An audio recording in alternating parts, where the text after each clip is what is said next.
When a corporate executive accidentally complains under oath that testifying before the United States Senate is getting in the way of her daily routine, the entire facade of institutional accountability begins to crumble before our eyes.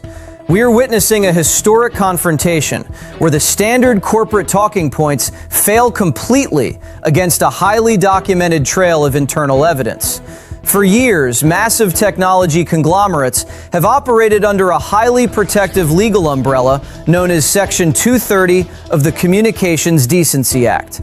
This specific federal statute grants organizations like Google extraordinary immunity from liability, shielding them from the legal consequences that standard publishers face every single day.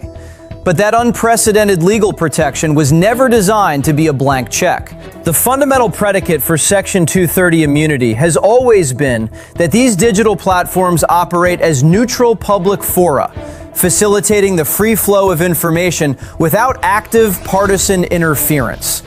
When Senator Ted Cruz asked point blank whether Google considers itself a neutral public forum, the affirmative answer provided by the witness sets up one of the most devastating public contradictions in modern legislative history.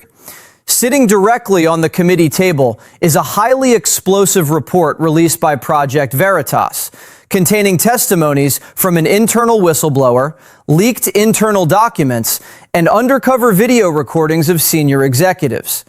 The sheer magnitude of these disclosures would normally prompt an immediate internal investigation. Yet the executive sitting in the witness chair admits under oath that she only heard about the report through industry news and chose not to review the material before appearing before the Senate Judiciary Committee. Claiming that a busy schedule and a digital well-being day job prevented her from examining the very evidence at the heart of the hearing reveals a staggering level of institutional arrogance. It tells the American public that the executive branch of the world's most powerful digital empire views congressional oversight as a minor inconvenience rather than a serious legal reckoning. But the contents of that unreviewed report cannot be brushed aside with evasive corporate pleasantries. The undercover footage features Jen Gennai, the head of responsible innovation at Google, speaking with absolute clarity about the company's ultimate political objectives.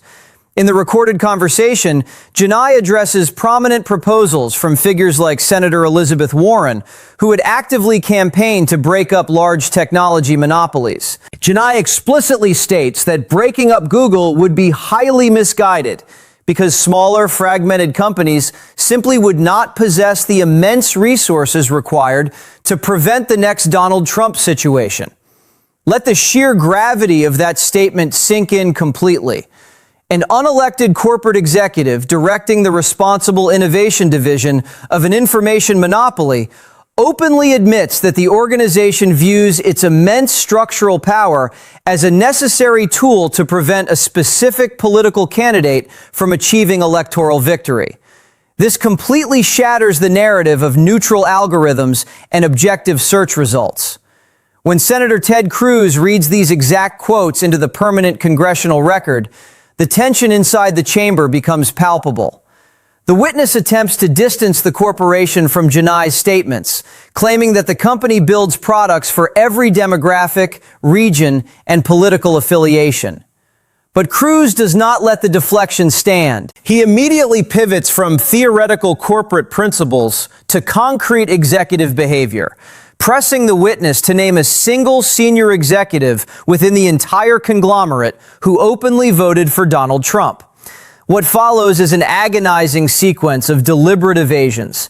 The witness attempts to hide behind her specific job title as a user experience director, arguing that inquiring about the political choices of senior leadership falls completely outside her purview. Every time the witness refuses to answer directly, the silence in the room grows louder. Senator Ted Cruz refuses to let the question evaporate, asking repeatedly whether her inability to name even one conservative executive constitutes a definitive no. Watching an executive struggle to confirm the existence of a single conservative voice among top management exposes a severe ideological monoculture at the exact apex of the information economy. This is not merely an academic debate over workplace diversity. It is a direct examination of the underlying biases that govern the flow of information to billions of human beings. The whistleblower documents presented during the hearing take the inquiry far beyond personal political preferences, exposing an active algorithmic architecture designed to manipulate public perception. According to the leaked internal records, the search engine does not simply retrieve information based on user intent. Instead, when an individual actively searches for conservative commentators, the algorithm deliberately intercepts that query and shifts the recommendation engine entirely. Rather than providing the user with the requested conservative perspectives, the system intentionally redirects their attention toward left-leaning networks and established outlets like CNN or MSNBC. This is a profound revelation that strikes at the core of modern democratic discourse. It demonstrates that the platform is actively overriding the conscious choices of the electorate, acting as an ideological filter that decides which political narratives are permitted to gain traction. When confronted with this specific algorithmic manipulation, the witness once again retreats into corporate jargon, claiming that user experience professionals focus exclusively on delivering on user goals and getting out of the way. Yet the internal documentation proves the exact opposite is occurring behind closed doors. The most chilling disclosure emerges from a leaked PowerPoint presentation detailing the comprehensive operational pipeline used to process human engagement.